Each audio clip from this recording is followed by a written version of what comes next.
You would think that by now we would figure out, well, we would know, we would have figured out what a controller, what a processor is, and then we just get on with it. And the reality is that when you look at the law, it is relatively easy to distinguish what is a controller, what is a processor, and we know that it's important to know what one or the other does. And as I said, it is defined by the GDPR in the same way it was defined by the Data Protection Directive. The controller is that person that essentially, either on their own or jointly with others, determines the purposes and means of the processing. So determining the purposes of the means is what really matters. And then the processor, of course, is the other type of person that undertakes the processing on behalf of the controller. So no great mystery to that concept. And there is plenty of actually pretty good guidance from regulators across Europe, and the EDPB, as a prolific group of regulators, they have spent quite a bit of time exploring these concepts in the past.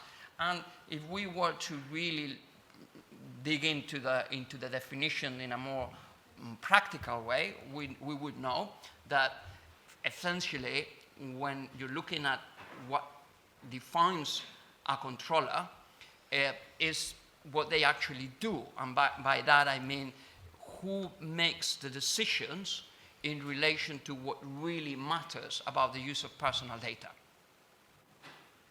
If an organization is processing personal data and they are making the real important decisions about what happens to that data, they are a controller.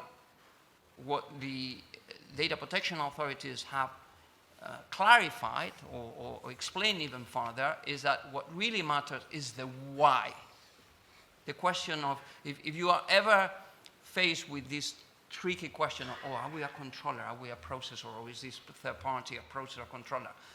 The key question is, why is this taking place? Is it because we think we want it to take place, or is it we don't have a say in terms of the why? And ultimately, the reason why that matters is because those who are making the decisions, the real decisions about what happens to the data, are the ones that are effectively accountable for that. And that is the key of, you can read all guidance, you can develop or go and digest every single article, but it comes down to that. It comes down to the person that is calling the shots in terms of the use of data will be the controller.